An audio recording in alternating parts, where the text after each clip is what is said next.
Je vous demande d'applaudir à présent Philippe Gabillet.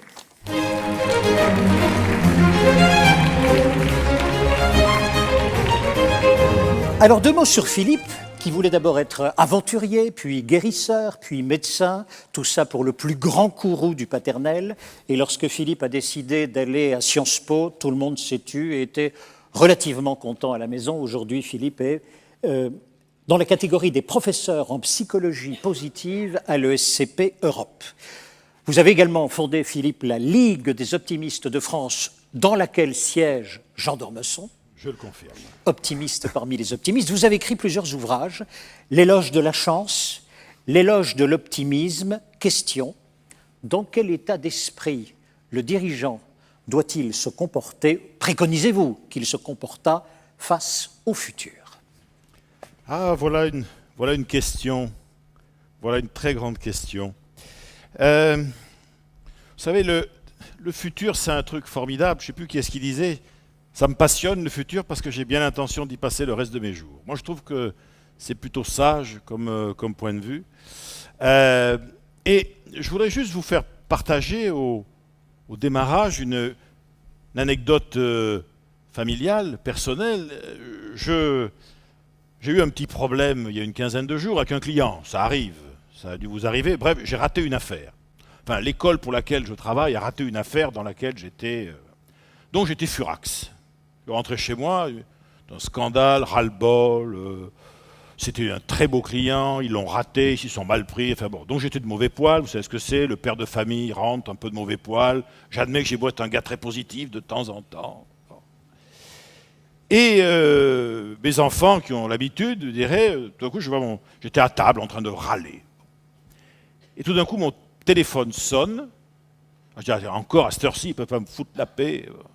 Et je regarde sur mon téléphone, et là, je découvre une petite carte envoyée par mes deux filles qui s'étaient en fait concertées et qui était la suivante. La vie te donne toujours une autre chance, elle se nomme demain. C'est mes filles. Qu'est-ce que vous voulez que je vous dise? Formidable. Et c'est vrai, vous voyez, dans le fond, demain c'est un truc intéressant. Je crois que c'est Woody Allen qui a eu cette phrase grande, il disait « J'ai bien l'intention de vivre éternellement, et d'ailleurs jusqu'ici tout se passe comme prévu. » Ça, si c'est pas être optimiste, si c'est pas être positif, je ne m'y connais pas. D'un autre côté, dans nos cultures, on s'en méfie. Un vieux proverbe japonais nous dit « Parle de l'année prochaine et le démon sourira. » Parce que dans le fond, est-ce que savons-nous dans le fond de demain matin? Personne n'y a jamais été. Bien malin qui pourrait dire quel événement nous surprendra, peut-être en bien, souvent aussi, hélas, cela arrive, ça s'appelle la fatalité, en mal. Il y a certains métiers dans lesquels on est moyennement concerné par ça, mais quand on est dirigeant, quand on dirige des organisations, mais vous savez, un établissement scolaire, c'est pareil, hein, même une administration, il peut se passer des tas de choses. Dès l'instant où on dirige, le temps qui passe est une source permanente. Alors je dirais peut-être pas d'inquiétude, quoique, mais enfin en tout cas c'est une source permanente de tension. Voilà, de tension intellectuelle, parfois même de tension physique, hein, on le sent là, ça se passe là.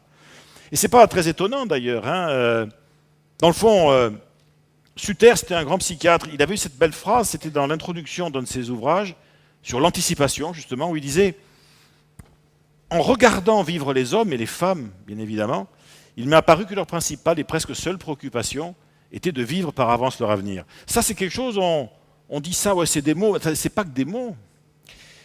Imaginez, dans cette salle aujourd'hui, dans ce grand palais des congrès, imaginez que je vous donne à chacun d'entre vous une balance, vous savez, les vieilles balances à l'ancienne, là, les vieilles balances d'épicier. Et je vous dis, voilà, mesdames, messieurs, je vais vous donner une possibilité. Sur l'un des plateaux de la balance, je vous donne la possibilité de matérialiser le temps que vous passez en moyenne dans une journée normale, dans une semaine de vie normale, le temps que vous passez à être mentalement orienté sur votre passé. Et puis, sur l'autre plateau de la balance, je vais vous donner un autre pouvoir qui va être celui de matérialiser le temps moyen que vous passez dans une journée normale, dans une semaine normale, à être mentalement orienté sur votre futur. Ce que je ferai demain, la semaine prochaine, tout à l'heure, ce soir. Il n'y a pas photo. la plupart d'entre nous, pour ne pas dire chacun d'entre nous, nous passons beaucoup plus de temps mentalement à être orientés, attirés par le futur que par le passé, que pourtant nous connaissons bien mieux. Mais être davantage intéressé, tendu, motivé par le futur plutôt que par le passé, c'est normal. D'ailleurs, c'est quand ça s'inverse que, comme diraient mes enfants, c'est pas cool du tout. Parce que si ça s'inverse temporairement, n'importe quel médecin généraliste vous le confirmera, ça reste quand même le premier symptôme de la dépression. Et puis si ça s'inverse définitivement, le même médecin généraliste, ou en tout cas son collègue gérontologue, vous confirmera que c'est le premier symptôme de la sénilité, l'incapacité à se projeter, sous prétexte que le plus long est fait. Ben non, c'est pas si évident que ça marche pas comme ça. Et en fait, vous voyez, le futur est difficile à explorer parce qu'il nous joue des tours mentalement. Oh, bien sûr, vous aurez toujours que dis-je des managers? Non, des leaders. Le manager, éventuellement, peut s'intéresser. Non, mais le leader, lui, il s'intéresse au futur. D'ailleurs, le vrai leader va dire à ses collaborateurs, mesdames, messieurs, le futur, moi, je peux vous en parler, j'en viens. Respect. Le type, il arrive de 2025, tout s'explique. Hein. Alors, quand on s'intéresse au futur et qu'on en parle avec des dirigeants, moi je suis prof dans une grande école de management, donc des dirigeants, j'en vois tout le temps. Et je me mets à leur place. Hein, quand on parle d'avenir, vous dites, attendez, l'avenir, c'est plus ce que c'était. Hein, d'abord, dites donc, en ce moment, ça pulse, ça s'accélère. Ah ben oui. Mais vous savez pourquoi ça s'accélère? C'est parce que quand on va très très vite, je ne sais pas, il y en a peut-être, probablement qui font de la course ici, hein, ou du pilotage, ou du rallye, que sais-je, mais vous savez que quand vous êtes dans une voiture à 100 à l'heure, par exemple, 100 à l'heure, les 4 mètres, 5 mètres, 10 mètres qu'il y a dans votre voiture, vous croyez en toute bonne foi que ces 10 mètres, ils sont dans le futur. Mais en fait, vous savez pertinemment qu'ils sont déjà dans le passé. Il peut se passer n'importe quoi sur ces 10 mètres, c'est déjà derrière vous. Si c'est un lapin, c'est embêtant pour le lapin. Si c'est un poteau électrique, c'est embêtant pour vous. À partir d'une certaine vitesse, ce qui est devant est déjà derrière. Alors on comprend le problème. D'ailleurs, c'est jamais la vitesse qui fait peur. Rarement. C'est l'incertitude liée à la vitesse. Le gars qui est un pilote de Formule 1, il vous dira, c'est un moment donné, j'éternue, pendant le clignement de Dieu, là où j'éternue, paf, j'ai fait 30 mètres. Ça fait réfléchir quand même. Hein. Bon. Alors, tout s'accélère. Certains vous diront, mais oui, mais c'est les technologies, c'est mes concurrents, c'est les consommateurs, la réglementation, etc. Les décisions publiques. Non, là, je rigole. Heureusement que tout ne s'accélère pas. Ça sent, hein, on n'y a plus. Je ne sais plus qu'est-ce qu'il avait dit, je crois que c'est Jean-Pierre Raffarin, d'un ancien de mon école, hein, qui avait dit jusqu'à présent, on avançait dans la mauvaise direction, maintenant on recule dans la bonne. Mais plus vite. C'est comme ça, hein, ça arrive. Mais il n'y a pas que l'accélération, vous voyez. Il y a la complexité. Moi, je le vois dans les ressources humaines. Quand j'ai démarré, moi, je suis né en 58. Bon, donc, je suis la génération, là, les baby boomers, voilà, enfin, hors taxe quand même. Et à l'époque, moi, les ressources humaines, ça m'intéressait beaucoup quand j'étais en fac, tout ça. Alors, il y avait des études pour être directeur du personnel, administrateur de la ressource humaine, un truc qui posait quand même. Vous voyez, bon. Après, on devient directeur des ressources humaines. Bon, jusque-là, ça allait encore. C'était l'humain. Puis un jour, on me dit, attendez, monsieur, mais l'humain, c'est bien beau, mais vous n'êtes pas que ça, hein. Vous devez aussi devenir un business partner. Je dis, mais c'est-à-dire? Ben oui, mais en quoi est-ce que vos décisions de ressources humaines vont avoir un impact financier, etc. Je dis, mais attendez, mais je ne sais pas compter, moi, je suis DRH. Il va falloir pourtant. Et après, il fallait devenir un strategic partner. Et l'autre jour, on me demande, authentique, hein, une revue, mais qui me dit, est-ce que vous pourriez me faire un article? On voudrait démontrer que le DRH est en train de devenir un happiness partner. Qu'est-ce que vous voulez que je vous dise? C'est mes parents qui auraient été contents, parce que franchement... La complexité, c'est ça, c'est que le labyrinthe est là. Quand le labyrinthe, on le voit de haut d'ailleurs. Vous savez, imaginez un labyrinthe, vous survolez un labyrinthe de verdure, par exemple. Imaginez un labyrinthe de verdure qui ferait 10 hectares. Vous survolez le labyrinthe avec un ULM comme ça, jour après jour. En survolant le labyrinthe, vous apprenez comment fonctionne ce labyrinthe, vu d'en haut. Attention. C'est-à-dire que là où vous êtes, ça vous paraît évident, à gauche, droite, gauche, puis on sort. Vous êtes d'ailleurs un petit peu malheureux pour les pauvres gars qui sont à l'intérieur du labyrinthe de verdure et qui, eux, sont complètement paumés. Puis on vous dit, mais attendez, mais monsieur, mais ça c'était que la première partie, hein, maintenant il va falloir rentrer vraiment dans ce qu'est un labyrinthe. Hein. Vous allez rendre l'ULM, je rends l'ULM. Puis on va vous mettre au milieu du labyrinthe, on met au milieu du labyrinthe, et alors là c'est très différent. C'est plus du tout le labyrinthe que je survolais depuis des semaines. Là je dirais il y a des trucs verts partout, il y a des... c'est affreux quoi. D'ailleurs je me demande à quoi ça m'a servi de survoler ce fichu labyrinthe pendant des semaines, alors que maintenant que je suis dedans, je ne comprends rien. Le pédagogue, ou le prof de grande école, hein, c'est pareil, vous dira, monsieur, madame, c'est maintenant que vous vous sentez perdu à l'intérieur du labyrinthe, que vous êtes en train d'apprendre de façon authentique. Je dis, ben alors si c'est ça, dans ce cas-là, il va peut-être mieux commencer par là. Elle dit non. Parce que le fait d'avoir survolé le labyrinthe, donc la complexité, mais comme nous, on lit des bouquins, on lit des articles, on assiste à des colloques, donc on survole la complexité, dès l'instant où vous avez suffisamment survolé, à l'instant où vous vous trouvez à l'intérieur du vrai labyrinthe, il va se passer un mécanisme extrême, formidable, lié au cerveau humain, et que vous allez apprendre beaucoup plus vite. C'est d'ailleurs à ça que ça sert, il faut toujours dire ça à vos enfants. À quoi ça me sert de faire des études pour apprendre plus vite? Tais-toi et va bosser. Voilà, c'est le principe de base. Troisième idée, le manque de visibilité. Pourquoi le manque de visibilité? Mais pour une raison très simple, c'est que nous avons tous le sentiment que nous avons moins de visibilité aujourd'hui qu'hier. Ça laisse donc sous-entendre qu'hier nous en avions. Attendez, moi un jour j'ai failli me fâcher avec un dirigeant, il me dit « Le phare de ma pensée a du mal à illuminer la route du futur. » Je lui dis « Écoutez, le prenez pas mal, hein. Je ne vous dis pas qu'il n'y a pas de phare, hein. Je vous dis qu'il n'y a pas de route. » Il me dit « Vous êtes un peu insolent. » Je dis « Non, je ne suis pas insolent. Il n'y a pas de route.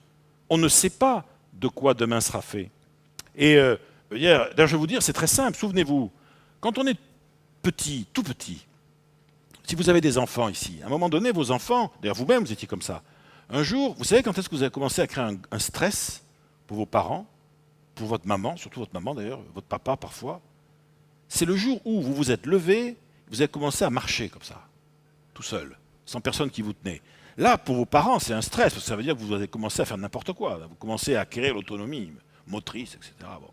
Alors vous savez qu'il faut savoir que à cet instant précis, le petit garçon, la petite fille qui se relève, qui se redresse et qui commence à marcher, dans son cerveau, c'est une espèce d'upgrade qui est en train de se faire. C'est-à-dire qu'il est en train de se rendre compte, inconsciemment à ce moment-là, qu'il est une créature spatiale. Il se déplace dans un espace. Il commence à comprendre intuitivement qu'il existe des choses devant, derrière, à côté, dessus, en dessous. Si on n'avait pas cet upgrade, comme on dit, on serait complètement largué, vous voyez, handicapé. Et donc tous les enfants, tous les êtres humains sur cette terre, ils passent par ce moment-là. Il y a des mois qui vont passer, puis des années qui vont passer, puis vers l'âge de, ça dépend desquels, 3 ans, 3 ans et demi, 4 ans, là ça dépend. Il y a un deuxième upgrade qui va se faire.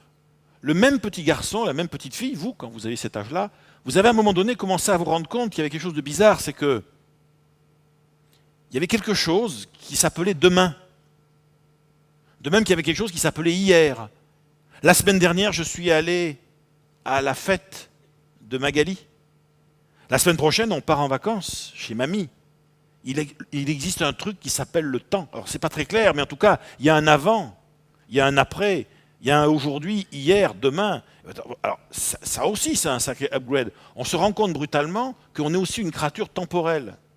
Ça peut avoir des conséquences d'ailleurs, même par rapport à la conception qu'on a de nous-mêmes en tant qu'être humain. Bon. En revanche, vous n'avez jamais vu personne, on n'a pas un exemple d'un être humain qui ait appris à se situer dans le temps avant de s'être situé dans l'espace. Et ça a donc une conséquence, c'est que vous et moi, nous tous ici, quand on était petits, nous avons tous appris à nous situer dans le temps en utilisant les concepts qui nous avaient servi à nous situer dans l'espace. C'est ce qui nous a fait dire, sans jamais nous poser la moindre question, j'ai mon avenir devant moi. Et le futur est derrière. Et le passé est derrière, pardon. Mais si vous avez des preuves, je vous paie des prunes, moi. Quelqu'un qui vous dit comment ça, mon avenir est devant moi, mais où ça? Non, il n'y a rien devant. Sur la flèche du temps, imaginez qu'il y a une flèche du temps. Imaginez, voilà, sur la scène là, il y a une grande flèche du temps. Une vraie flèche, vous voyez, une flèche par terre, grande flèche. Le passé, le présent, le futur, tout ça. Les gens qui vous disent, oui, mais moi, je suis sur la flèche du temps. La flèche, elle part par là. Non, non, non, non, non, non, non. Non, non. Pourquoi? Parce que devant nous, je suis navré, c'est pas le futur qu'on a. Hein. Sur la flèche du temps, si vous regardez bien, c'est comme ça qu'on avance. Hein. Le passé est là, on l'a sous les yeux, on y pense en permanence. On s'en souvient. Mais ce qui va se passer dans 10 minutes, là, moi, j'en sais rien. Hein. Je peux faire des paris, mais j'en suis pas sûr. Et donc j'avance dans le temps, effectivement, mais j'avance à reculons. Et je retravaille tout ce que j'ai en mémoire. C'est ce qui me permet de ne pas être frappé d'horreur, vous voyez, par rapport à l'incertain. Parce qu'effectivement, ce qui est terrible, c'est l'imprévisible. Ce qu'on appelle, les mathématiciens appellent ça le signe noir. Le signe noir, c'est-à-dire cet événement extrêmement important que personne n'a vu venir. Personne. 11 septembre, signe noir. Twitter, signe noir. C'est pas que du négatif. Charlie, signe noir. Le crash, là, signe noir. Les éléments les plus importants sont généralement les plus imprévisibles. Et vous voyez, en fin d'année, là, on sera en décembre de l'année qui vient, là, la dernière semaine de décembre, on aura à la télé des rétrospectives d'actualité. Mais vous pouvez faire l'expérience. Vous regardez au moins une ou deux de ces rétrospectives d'actualité de l'année 2015 en fin d'année. Ceux dont on parlera dans ces rétrospectives, on parlera d'événements dont, à l'heure où je vous parle là, nous n'avons pas la moindre idée. Les choses les plus importantes qui se sont passées dans le monde, qui vont continuer à se passer, sont des trucs de toute façon qu'on ne peut pas prévoir. Alors certains me disent, mais alors si c'est ça, alors pourquoi je fais des budgets? Mais parce que justement, il faut faire des budgets. Le budget, si vous voulez, c'est comme le business plan. C'est un acte magique. Ça a un peu, comment vous dire, la même fonction sociale que la danse de la pluie. Oui, alors s'il y a des directeurs financiers dans la salle, je m'en excuse par avance de tenir des propos d'anthropologue, mais quand je vous dis que c'est... Pourquoi? Parce que vous pouvez faire tous les budgets que vous voulez, tous les plans financiers, il suffit qu'il y ait 2-3 pépins économiques, le pétrole qui pète, et le dollar, et le machin, et tout ça, et l'euro, et puis vous allez voir, on n'a pas la moindre idée d'à quoi va ressembler la conjoncture économique dans les 6 mois qui viennent, et on fait des plans à 4 ans, non mais attendez, vous rigolez, on est en plein acte chamanique, je dirais, on a les plumes sur la tête, et... EBITDA, EBITDA, EBITDA. Attendez, soyons sérieux. Bon, mais enfin, je dis ça reste entre nous. Hein. Ce qui est très important, c'est que nos collaborateurs croient que c'est vrai. Sans ça, que deviendrait le monde. Hein. Alors, vous voyez, quand on y réfléchit bien, l'accélération, la complexité, le manque de visibilité, l'imprévisible, et on nous dit derrière, il faut faire des plans.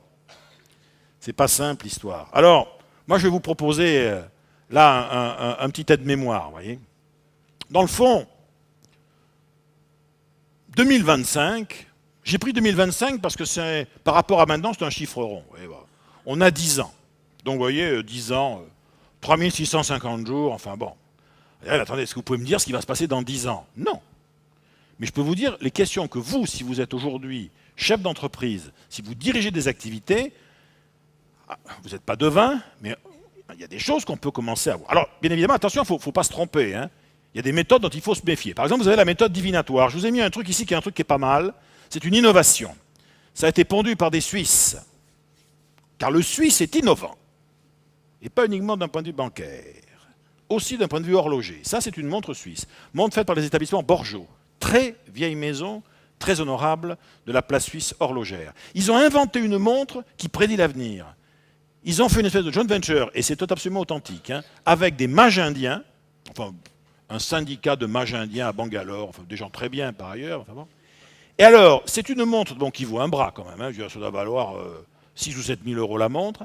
Et alors la montre, elle a des mécanismes aléatoires à l'intérieur, et donc vous avez entre autres 3 morceaux de métaux précieux à l'intérieur et qui sortent du cadran de façon aléatoire. Un en argent, un en or, un en platine. Tout d'un coup, vous regardez, et tout d'un coup, à part ça, ça fait montre aussi quand même, ça donne l'heure quand même. Bon. Et alors, quand c'est le truc en argent qui sort, vous allez avoir un emmerdement. Alors, ça ne dit pas lequel, pour laisser une place à la créativité, vous voyez. Bon. Quand vous avez le petit haricot en or qui sort, paf, vous allez avoir un truc super. Et de temps en temps, c'est vraiment encore plus aléatoire, c'est encore plus rare, c'est le petit truc en platine qui sort. Et alors là, c'est bingo. Alors moi, ce qui m'a toujours étonné d'un point de vue marketing, c'est qu'en fait, comme c'est quand même une montre un peu chic, hein, bon, il y a un modèle pour homme et un modèle pour femme. Et comme c'est une série limitée, il n'y a eu que 150 modèles pour les hommes et 600 modèles pour les femmes. Allez donc comprendre. Moi, je n'interprète pas, je constate. Alors après, ça c'est le devin. Le devin, donc c'est ça. Alors après, vous avez autre chose. Vous avez un truc, c'est le prophète. Le prophète, lui, il vous annonce généralement des catastrophes. les prophètes de l'écologie, les prophètes de l'économie, etc. Alors là, je vous en ai mis un à barbe, mais il y en a, ils sont pas comme ça. Hein. Il y en a, ils sont, chez mon copain Calvi, assez dans l'air, je dirais, ils ont le costard, la cravate, etc. Mais ils vous expliquent, non seulement on va à la catastrophe, mais on y va vite. Ah bon? Et ils vous expliquent les différentes façons dont nous allons nous écraser sur le mur de, alors, compléter au choix la décroissance, le machin, etc. etc. Alors, on peut faire ça aussi en entreprise, mais c'est déconseillé. Alors, vous avez l'approche assez banale, c'est je vous fais de la prévision, je vous prends des données, tout ça, je vous prends des datas, je vous fais des scénarios, des projections, des trucs. Et puis alors, vous avez alors le leader charismatique, je vois le monde tel qu'il va changer. Je vais vous dire, on peut faire ce qu'on veut dans le fond. Enfin, on peut faire ce qu'on veut. Oui, on peut à peu près faire ce qu'on veut. Enfin, il faut juste pas se tromper de demande. Vous voyez. Imaginez un gigantesque palais des congrès. Et il y a le CEO d'une entreprise mondiale, connue dans les médias, on ne dira pas le nom, pour pas vexer. Le gars, alors je dis le gars, je pourrais dire la fille, mais je vais dire le gars, vous allez voir ce qui va suivre après, vous me dire le gars. Il y a 4000 personnes dans le palais des congrès. Et ce chef d'entreprise, en fait, il y a toute la presse professionnelle qui est là, les collaborateurs, les syndicats, tout. C'est un un géant du monde industriel. Et dans ce palais des congrès, la presse mondiale a été convoquée pour que le type vienne annoncer le projet 2030 de la boîte en question. Je ne sais pas si vous imaginez l'ambiance de folie qui règne. Et à ce moment-là, tout d'un coup, noir sale, un gigantesque escalier qui monte comme ça, derrière, des fumigènes, devant, en bas des escaliers, quelques girls. Et tout d'un coup, le type arrive en haut, il apparaît, vous voyez, avec la musique symphonique, façon Nuremberg, un truc un peu comme ça. Et à côté de lui, il y a un petit PowerPoint. Et le gars, il commence à expliquer, ben voilà, alors pour l'année qui vient, les chiffres de production, fourchette haute, fourchette basse, fourchette moyenne, les problématiques de production que nous risquons de rencontrer, alors au niveau commercial, le lancement de la nouvelle appli, machin, etc. Et alors là, vous voyez, les 4000 personnes qu'il y a dans la salle, tout d'un coup, il y a un blanc. Ils disent, mais attendez, mais on s'en fout, quoi. C'est le gars, on attend qu'il nous fasse une vision d'avenir, 2030, tout. Il se pointe avec le PowerPoint et il commence à nous faire des prévisions. Même sur les 4 ans qui viennent, ça n'a aucun intérêt. Quand les gens attendent des visions et qu'on leur livre des prévisions, on crée une frustration. Alors vous avez une deuxième histoire, c'est, dans la même entreprise, on va dire, tiens, le directeur des systèmes d'information, le DSI. Pas le DSI de base, hein, moi je vous parle du DSI monde. The DSI. Quoi, bon. Et le DSI, on dit, cher ami, vous n'oubliez pas, hein, mardi prochain, devant les membres du board, à, je sais pas, on va dire à Levallois, par exemple, et vous présentez l'état d'avancement de l'implantation de SAP dans toutes les filiales du groupe. Qu'à cela ne tienne. Bon. Le jour J, board, le DSI monde se présente et arrive devant le board mondial en disant, mesdames, messieurs, concernant SAP, j'ai eu une vision. Comment ça, une vision? Oui, un feeling. Comment ça, un feeling? Un feeling à 20 millions de dollars? Mais comment ça? Oui, j'ai un feeling, je vous explique. On est en 2020. Hein? Oui. SAP tourne enfin dans les filiales du groupe depuis 8 jours. Ouh là là! Attendez, mais vous n'avez pas 2-3 slides, un PowerPoint Ah non, on s'en fout de ça, j'ai un insight. Ça vient de l'intérieur. Alors là, je vais vous dire, amusez-vous à faire ça. Comme disait l'autre, moi, je vous promets une carrière en forme de comète. Intense et brève. Parce que si moi j'attends des prévisions et que vous me livrez une vision, ça va pas tarder à m'énerver. Partant de là, demain, c'est par où? Ben, je vais vous dire, on va essayer de mettre un petit peu d'ordre. Tout d'abord, quand on parle du futur, ça paraît bizarre hein, comme réaction, mais bien sûr, on est tous pris par le temps. C'est pour ça qu'il faut apprendre à ralentir, parce qu'il y a des choses qui, effectivement, changent pas si vite que ça. Quand on vous dit, oui, mais attendez, tout change. Vous savez, les Chinois, ils ont une belle expression. Hein, ils vous disent toujours, 9 femmes, même de bonne volonté, pourront jamais faire un enfant en un mois. Les Chinois, vous savez, c'est du... Bon, mais c'est pas faux quand même. Hein. C'est-à-dire que la question... Les dames, elles ont compris de suite. Il y a des messieurs qui disent, mais pourquoi et pourquoi? Ça fait comme ça, les enfants. Oui, bah. Donc, première question, ça c'est une question fondamentale, vous voyez, en stratégie. Qu'on soit dans une multinationale, une PME, même une petite entreprise familiale, qu'est-ce qui n'aura pas changé? C'est-à-dire, la première interrogation qu'on devrait tous avoir, vous avez parlé très justement tout à l'heure de la nature humaine, c'est ça. C'est se dire, mais dans le fond, voilà, même, quelles sont les choses qui sont vraies pour nous aujourd'hui et qui seront toujours vraies pour nous dans 10 ans? Parce qu'on dit, tout change. Mais non, attendez, je suis désolé, ça faut pas croire. Hein.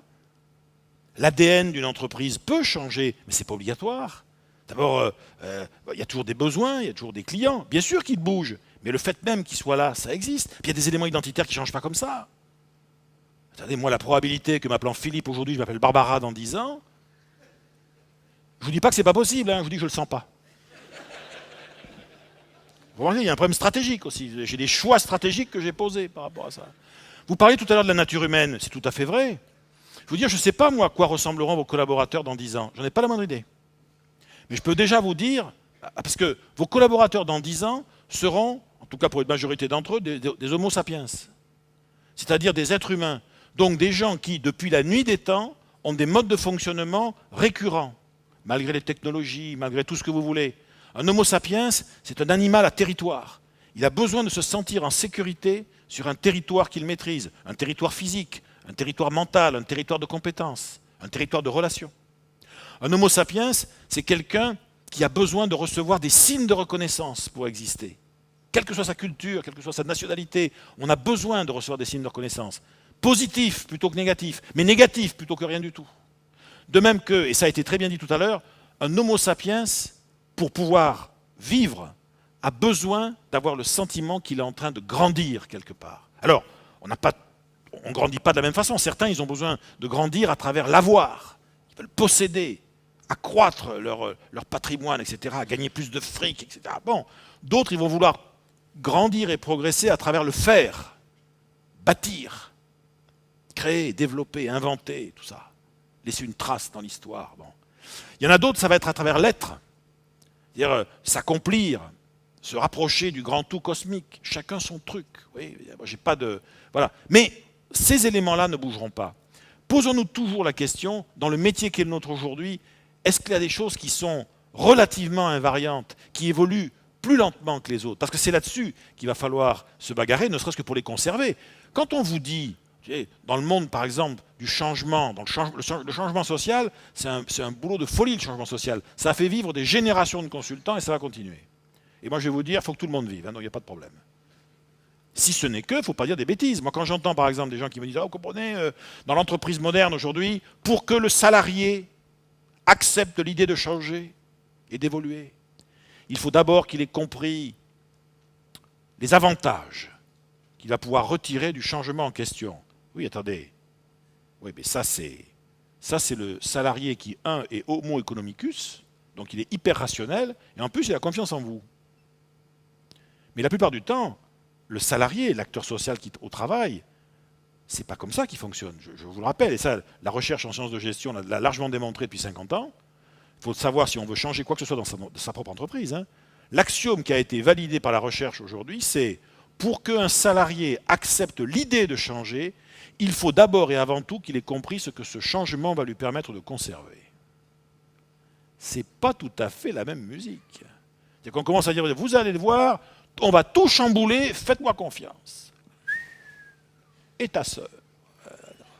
Non mais vous rigolez, c'est pas possible. Donc attention, la conservation c'est très important. Donc il faut un futur socle. On a tous ici un futur socle. Vous me direz, bah, attendez, mais si ça se trouve, ça peut changer. Ben, c'est important, c'est de croire qu'on a un futur socle. C'est ça la culture de l'entreprise. Ces choses qui sont en nous, cet ADN qu'on porte, ces racines, et on croit qu'elles ne changeront pas. C'est peut-être un pari, et c'est peut-être un pari qu'on perdra, mais en tout cas, aujourd'hui, on croit à ça. Parce que si on n'a pas de conviction, qu'est-ce qu'il nous reste? Il ne reste plus rien. Alors en revanche, il y a des choses dont on sait, ça c'est la deuxième question, qu'est-ce qui va changer à coup sûr?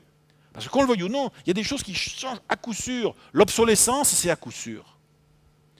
Le vieillissement, c'est à coup sûr. Voilà, il y a des tas de choses qui sont à coup sûr. Moi, dans 10 ans, j'aurai 67 ans. Si je suis encore là, en tout cas. Si je ne suis pas là, j'ai plus de problème, de toute façon. Donc, bon. Mais si je suis encore là dans 10 ans, moi j'ai 67 ans. Mais ça veut donc dire que aujourd'hui, je suis le père de 57 ans, de deux nénettes qui ont 16 ans et 18 ans. Ça veut dire que dans 10 ans, je suis le père de 67 ans, de deux jeunes femmes de 26 et 28. Il paraît que ce n'est pas pareil, en particulier d'un point de vue budgétaire. Bon. Mais bon, vous voyez, ça, je dirais, qu'on le veuille ou non, il y en a un certain nombre d'entre vous ici, ils savent déjà que dans 10 ans, ils le savent. Ils n'ont pas la preuve, mais ils savent peut-être, ceux d'entre vous qui êtes propriétaires, vous aurez vendu. Vous ferez autre chose. Alors quand ça se passera, on ne sait pas trop, mais il y en a, ils savent déjà, ils le savent déjà, ils l'ont déjà là en tête, la taille de leur bateau. Amarré dans le port du Cap Ferret, mais je sais, je suis comme vous. Voilà. Bon. Après, vous avez, bien évidemment, donc cette logique, vous voyez, de qu'est-ce qui va obligatoirement changer. Ça dépend des métiers, mais vous avez sûrement déjà en vous un certain nombre d'idées de ce qui va changer à coup sûr. De même que vous avez sans doute aussi une idée, ça c'est une question très importante, vous savez, on dit toujours qu'est-ce que tu veux, c'est quoi tes projets, on ne se pose jamais la question qu'est-ce que tu veux pas. C'est important ça, hein. Qu'est-ce qui ne saurait être? Aujourd'hui, quand on parle du futur, on devrait toujours se demander, et on le fait de plus en plus d'ailleurs, de quel futur ne voulons-nous pas?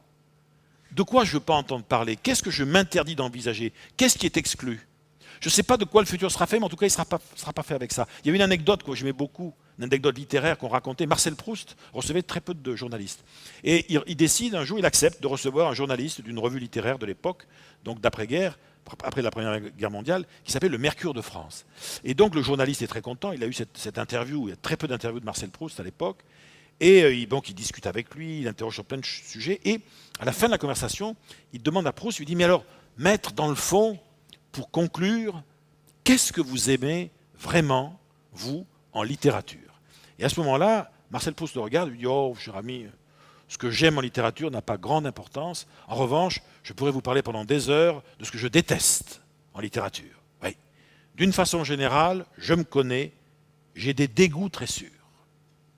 C'est important d'avoir des dégoûts très sûrs. Savoir ce qu'on ne veut pas. Savoir l'homme ou la femme à qui on ne veut pas ressembler. Savoir dans quel type d'entreprise, de quel type d'entreprise on ne voudrait pas être le dirigeant. Quel type d'image on ne voudrait pas laisser. C'est important de temps en temps quand même, aussi positif qu'on soit, de savoir qu'est-ce que l'on veut maintenir, vous voyez, à distance par rapport à nous. Alors, je ne dis pas d'ailleurs que ces questions-là, on doit les travailler tout seul dans son coin. Ça peut être un magnifique travail collectif, ça. Vous voyez, avec des équipes, avec des managers, avec des ouvriers, avec des collaborateurs. Voilà, notre entreprise, qu'est-ce qui n'aura pas changé pour nous dans 5 ou 10 ans? Qu'est-ce qui aura changé à coup sûr? Quels sont les futurs dont on ne veut pas pour nous? On n'est pas sur un travail individualiste, on peut aussi être un travail à caractère collectif, collaboratif, culturel. Ensuite, vous voyez, dans les questions à se poser, une fois qu'on a réglé le problème des sens interdits, on peut s'interroger, c'est la quatrième là. Ça c'est une question très intéressante. J'ai entendu à plusieurs reprises le mot prononcé d'ailleurs, hein. C'est les tendances. Qu'est-ce qui a déjà commencé à changer pour nous?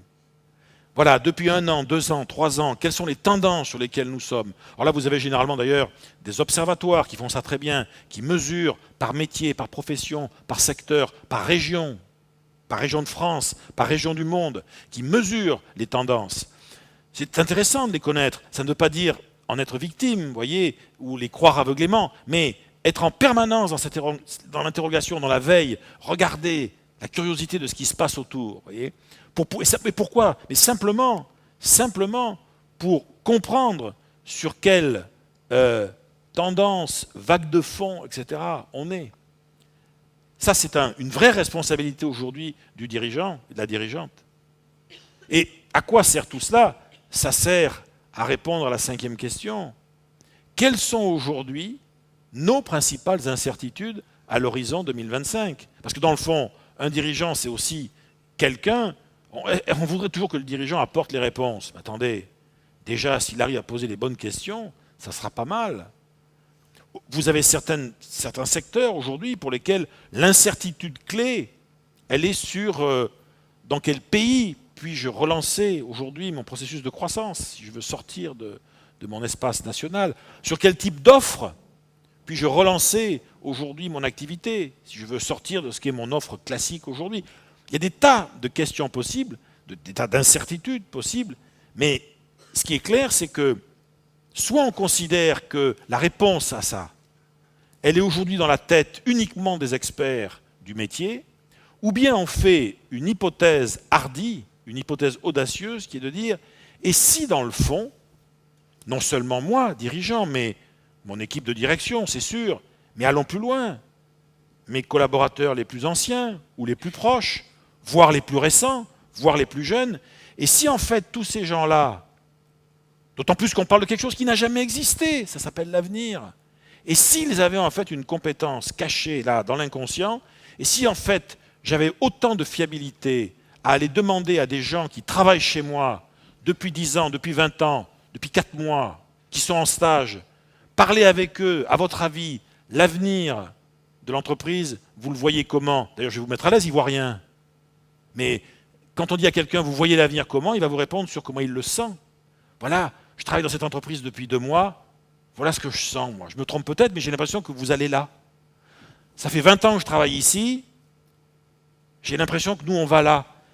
Ce sont des représentations, mais ce sont des représentations dynamiques, vous voyez. L'imaginaire devient un moteur, parce que l'esprit humain a une puissance colossale à ce niveau-là.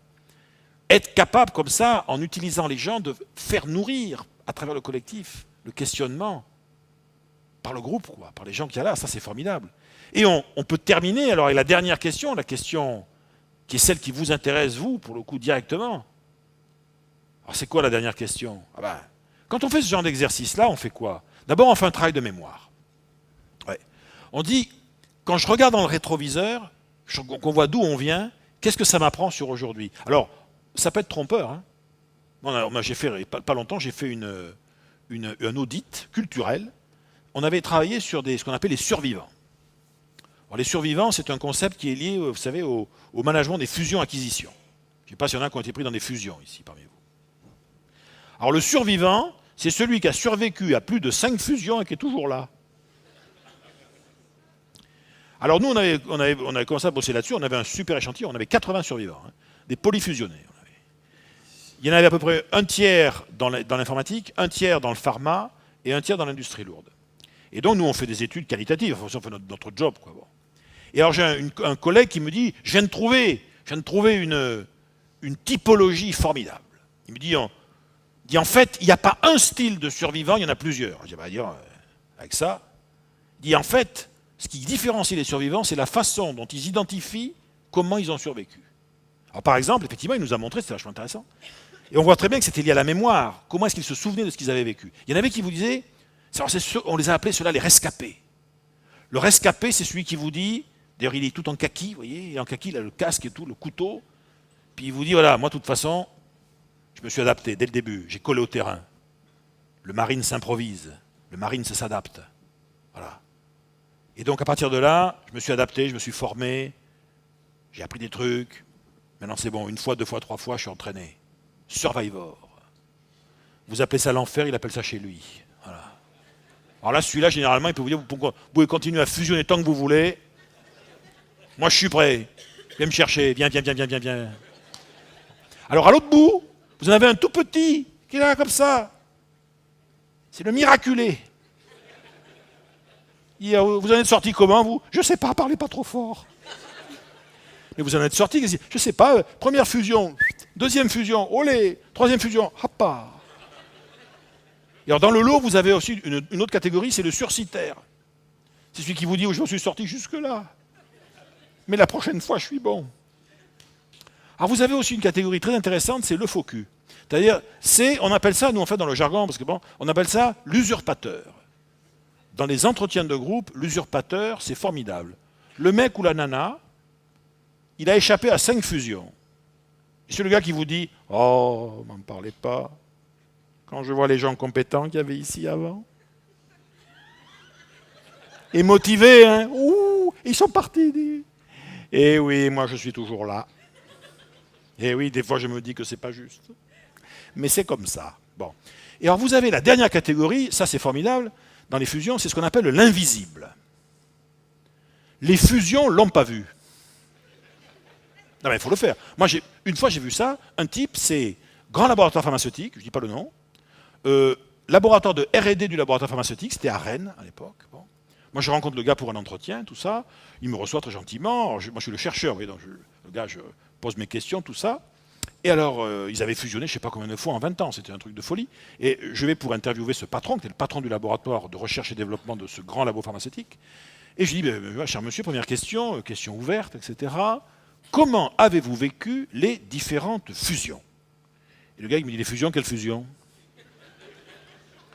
Je dis, ben les fusions, quoi, que vous avez, il y a eu celle d'aller, souvenez-vous, il y a eu 86, il y a eu 91, 94.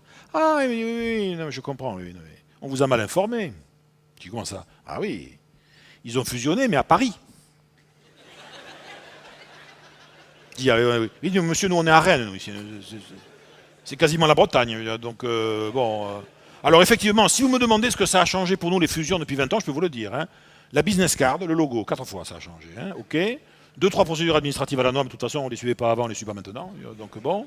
Mais pour le reste, ils peuvent continuer à fusionner tant qu'ils veulent, ça tient chaud, c'est bien connu. Mais alors à nous, là le gars était en train de me dire, mémoire, quand je regarde dans le passé, là, il ne s'est jamais rien passé pour nous dans le passé, qu'est-ce que vous voulez qu'il se passe dans le futur? Le problème, vous voyez, c'est que 5 ans après ça, il y a eu une fusion avec un gros américain, mais le gros labo américain, qui avait son propre laboratoire de R&D. Et puis pas n'importe où, hein, je veux dire, à Cheyenne, dans le Wyoming. Rien que du chercheur pakistanais modèle robuste, bac plus 12, payé au lance-pierre. Et là, quand on a commencé à dire aux Bretons bretonnants, ça vous dirait, Cheyenne dans le Wyoming avec les Pakistanais, bac plus 12, et qu'ils ont vu les tarifs, ils ont dit non, non, et c'est fini, et ça a été terminé. Signe noir, l'imprévisible, on n'avait pas pensé à ça. Alors en plus, bien évidemment, la caractéristique de l'anticipateur, c'est qu'il faut aussi faut inventer des trucs. Vous voyez, on a un cerveau qui nous permet d'inventer des choses qui n'existent pas. Et on ne s'en rend pas compte, mais c'est formidable. Hein. Vous allez voir, ça va très vite. Pensez à un éléphant. Peignez-le dans une couleur de votre choix, mais fluo. Posez-le devant un monument célèbre. Mettez-lui sur la tête un chapeau reconnaissable de loin. On est bon là? Vous êtes concentrés? Et maintenant, redressez-le sur ses pattes arrière et mettez-lui un porte-jartel. Je sais, madame, c'est un peu excitant, mais enfin, bon. Donc, là, vous voyez, vous venez de faire ce qu'on appelle un processus primo-associatif. C'est-à-dire que vous avez, et c'est ça qui nous permet d'anticiper, vous avez été récupérer dans votre cerveau des éléments d'une grande banalité, mais vous les avez associés d'une façon totalement originale, et c'est probablement la première fois dans votre vie que vous faites ça. Du moins, je l'espère. S'il y en a qui me disent, mais moi j'ai l'habitude de penser à ça très souvent, il faut qu'on en parle. Ça va être long, ça va être cher, vous allez me parler de votre enfance, enfin bon, on en discutera. Voilà. Donc, la mémoire, l'imagination et bien évidemment l'audace d'y aller, quoi. Parce que anticiper, et c'est le dictionnaire qui le dit, c'est même pas moi, vous prenez le Larousse. Anticiper, verbe du premier groupe, décider en fonction de conséquences estimées ou redoutées. C'est-à-dire que l'anticipation, c'est d'abord un processus de décision. Quand on vous dit oui, le dirigeant il doit cogiter à l'avenir. Non, non, non, non, non. Le dirigeant il doit prendre des décisions aujourd'hui par rapport à demain.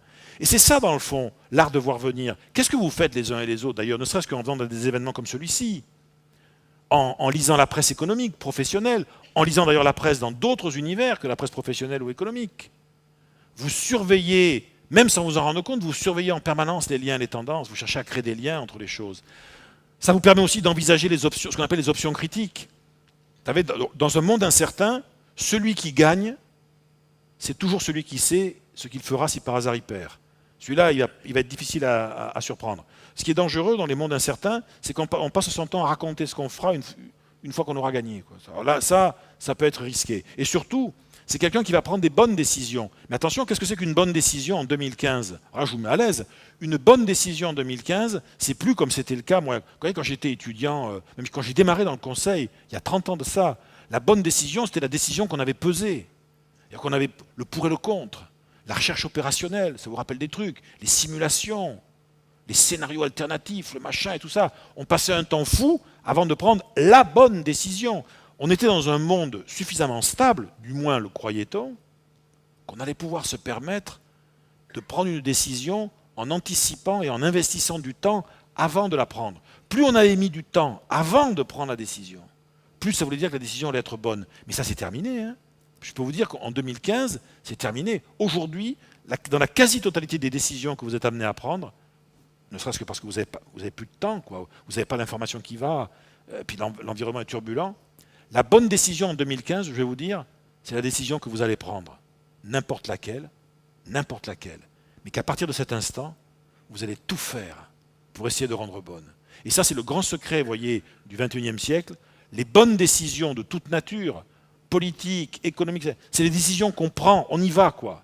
Et on va tout faire, on va mettre toute notre intelligence collective, individuelle, partagée, collaborative, pour faire en sorte que cette décision, finalement, se révèle la bonne. La qualité de nos décisions importantes en 2015 et au-delà, la qualité de nos décisions se construit désormais après qu'on les ait prises. Alors bien sûr, avant ça demandait du discernement, l'esprit de prévision, etc. Maintenant ça demande du courage. Parce qu'on fait des paris technologiques, on fait des paris business, on fait des paris même sur les relations avec les gens. Voilà, c'est le monde dans lequel on est aujourd'hui. Alors, vous me direz, mais ça ne nous dit pas la balise qui manque. Mais la balise qui manque, en fait, c'est celle-là. Aujourd'hui, un dirigeant, dans le fond, vous tous ici dans cette salle, vous êtes dans le fond à la croisée des chemins, vous le savez. Vous avez un certain nombre de dossiers dans votre iPhone, là, dans votre agenda. En ce moment même, là, même pendant qu'on parle, l'ensemble des orateurs qu'on parlait aujourd'hui, à plusieurs reprises, je suis sûr certains se sont dit « Ah tiens, ça me rappelle tel problème sur lequel on est en ce moment. » Parce qu'on y va ou on n'y va pas. On dit oui ou on dit non. On s'entête ou on laisse tomber. On tente le coup ou on reporte. Mais on a tous en permanence comme ça aujourd'hui dans nos vies, pas uniquement d'ailleurs professionnelles, ça peut être aussi dans la vie sociale ou même dans la vie personnelle parfois. On est à la croisée des chemins. Et quelqu'un qui est à la croisée des chemins, en fait, la question qui se pose, c'est celle-là. C'est quelles sont dans le fond aujourd'hui mes options? Quelles sont mes marges de manœuvre? Quelles sont les zones sur lesquelles j'ai encore la main? Il n'y a que ça qui... Après, la notion de bonne solution, c'est secondaire. En revanche, dans le monde dans lequel on vit, c'est le futur libre qui est important. Vous voyez, le futur libre, c'est ces éléments sur lesquels on peut véritablement faire bouger les choses. Il n'y a rien de pire pour se rendre malheureux aujourd'hui que de mettre son intelligence sur des sujets auxquels on ne peut rien. Ça porte un nom d'ailleurs, hein, en bon français, ça s'appelle ruminer. Et voilà, vous avez des dirigeants, parfois ils ruminent. Ils n'arrêtent pas de ruminer sur la conjoncture, et le marché, etc. Mais on n'a plus le temps de regarder, de passer son temps à se complaire, à se morfondre sur des dimensions auxquelles nous, à titre personnel, on ne peut rien. Parce que si nous, on fait ça, comment voulez-vous que nos collaborateurs ne fassent pas la même chose?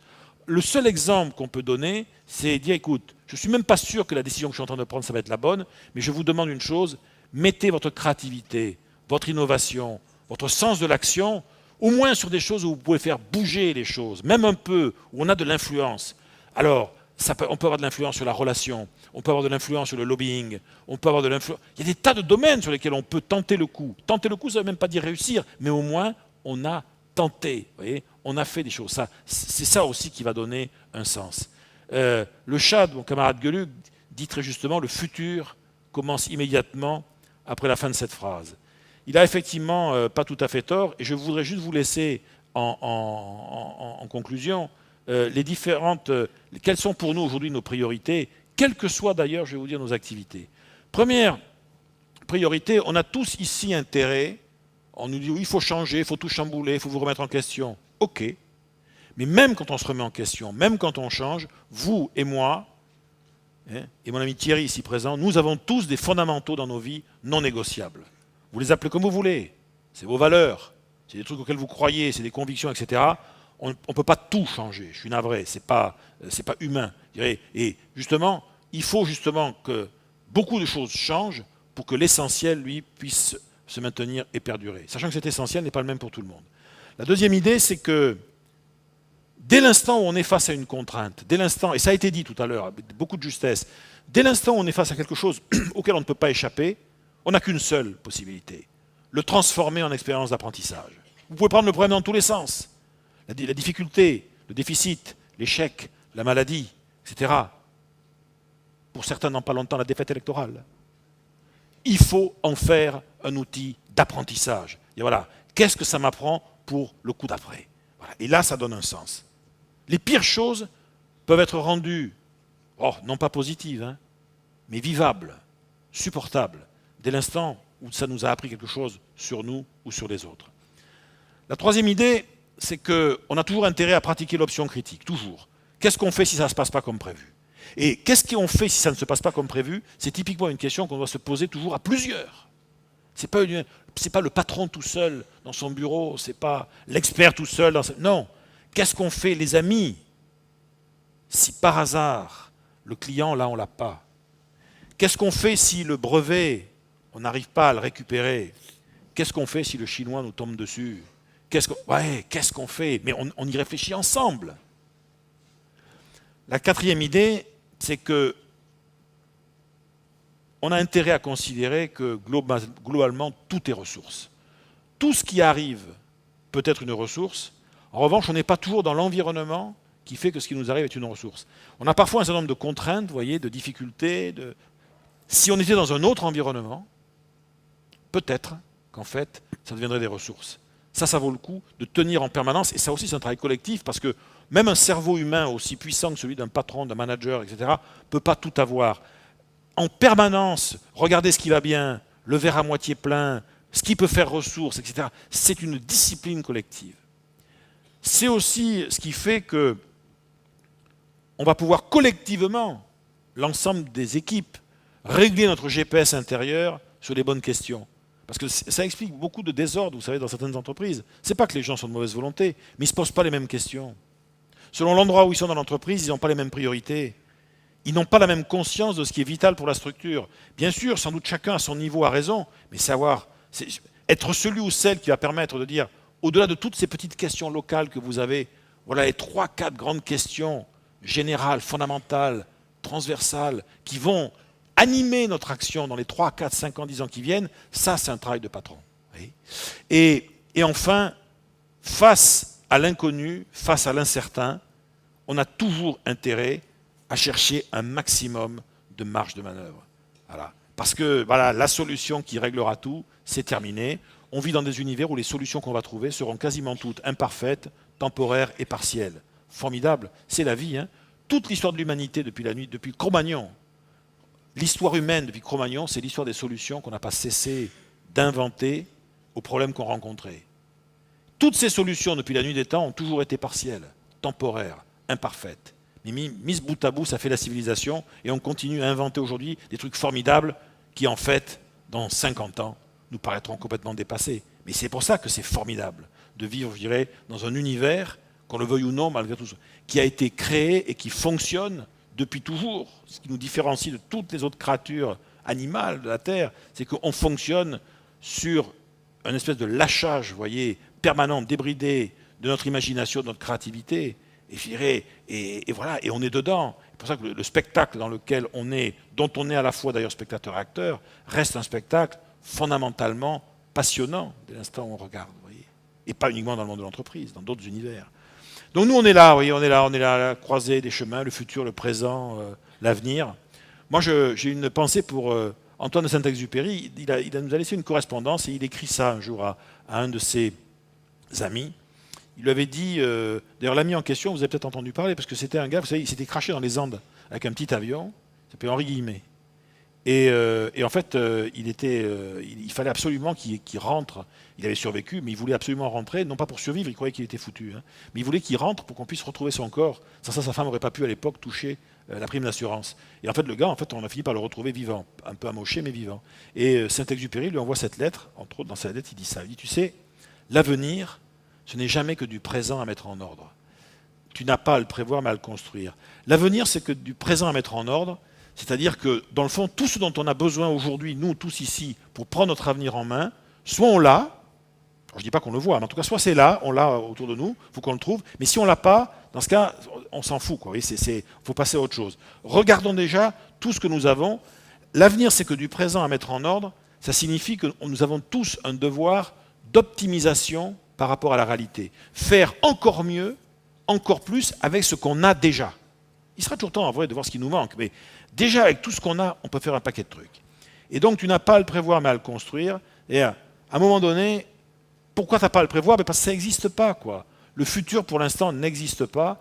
Il n'existe que des gens qui, ici et maintenant, sont animés par un truc fondamental qui a toujours fait avancer le monde et qui continuera à le faire avancer, je dirais, et qui s'appelle le désir. Voilà.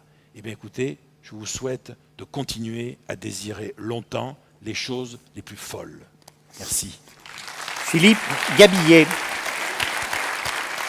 C'est l'ordinateur de... C'est le tien. Super. On a 5 minutes pour des questions, si vous en avez, sans aucun souci. Sans ça, je le connais, il en a. J'en ai une pour vous. Il me fait le coup à chaque fois. J'en ai une pour vous. Déjà, vraiment, j'aimerais que vous repreniez votre petit boîtier, s'il vous plaît. C'est la dernière fois de la journée. Petit boîtier. Et nous allons revoir la question de tout à l'heure. Regardez. À présent, quel est votre état d'esprit face à l'inconnu? J'aimerais que vous y répondiez. Même chose. Est-ce que vous êtes méfiant? Est-ce que vous êtes curieux? Est-ce que vous êtes enthousiaste et opportun et que vous saisissez les opportunités? Allez-y, opération de vote, elles sont ouvertes. 10 secondes. Appuyez sur le bouton de votre choix. Je ne sais pas si vous vous souvenez des scores de tout à l'heure, hein, ils étaient assez faciles. Fin des opérations de vote dans 3 secondes, 2 secondes, 1 seconde. Allons-y, voyons ensemble vos résultats. Et nous voyons qu'ils ont changé. Bravo Philippe. Et là, je dis bravo. Mesdames, Messieurs, là, je dis bravo. Je vous remercie d'autant plus que si le résultat avait été différent, je n'étais pas payé. Et là, j'ai perdu un micro. Voilà, vous m'entendez? Non, vous ne m'entendez pas? Si. Si, parfait. Parce qu'il y a un micro qui vient de partir. Autrement dit, vous voyez que après les propos de Philippe, c'est là où c'est quand même assez extraordinaire, ceux qui étaient méfiants, ils étaient de l'ordre de 10%, vous vous souvenez? Eh bien, ces personnes-là ont pratiquement disparu. Elles se retrouvent où?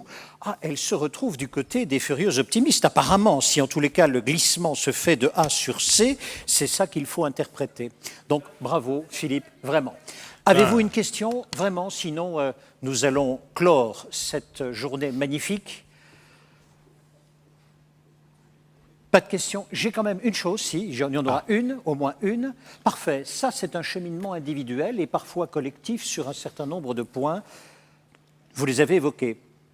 Et maintenant, pour entraîner les hommes vers le futur qui est le projet que le chef d'entreprise porte, y a-t-il là des recettes? Je dois l'entraîner, je dois le convaincre, je dois l'amener à, etc. Merci. La seule méthode, enfin, c'est un principe très général, mais pour mettre en avant et mettre en mouvement un corps social, il y a, bien sûr, on dit toujours, il faut qu'il y ait une vision, etc. Je préfère parler d'une perspective. C'est-à-dire qu'au moins que les gens sachent où ils vont, où on voudrait qu'ils aillent, qu'on leur promette une destination. Enfin, voilà, juste quand même déjà, c'est le premier point, mais ce n'est pas le seul. Et voilà, voilà où on vous propose d'aller. Mais ça ne suffit pas, parce que les gens peuvent être en admiration devant ce futur promis, ce n'est pas pour ça qu'ils vont se mobiliser. Pour que des individus acceptent de se mobiliser sur quoi que ce soit, il faut qu'ils aient le sentiment qu'ils disposent, chacun d'entre eux à titre personnel et aussi à titre collectif, justement, de la capacité à avancer. Et ça passe par des choses très concrètes. Est-ce que nous avons, dans le fond, la compétence pour réaliser ça? La compétence en tant qu'individu ou en tant que groupe? Est-ce que nous avons les marges de manœuvre? Est-ce que nous avons vraiment l'impact qu'il faut? Et c'est alors pour ça qu'aujourd'hui, un des rôles fondamentaux du dirigeant, bien sûr, il y a un rôle d'organisation, de structuration, de pilotage, de contrôle, ça c'est incontestable. Mais l'autre rôle aujourd'hui du dirigeant est un rôle quasiment de pédagogie permanente, disant aux hommes et aux femmes qui sont autour de lui, vous le pouvez, vous avez la compétence, vous avez les marges de manœuvre. D'ailleurs, regardez ce que vous avez déjà réalisé. Et être quelqu'un ou quelqu'une qui va en permanence nourrir l'envie de faire par le rappel, la mise en perspective permanente des compétences, des aptitudes et des ressources représentées par le collectif. C'est la seule façon que l'on a de donner envie à un groupe de gens de s'avancer dans un inconnu.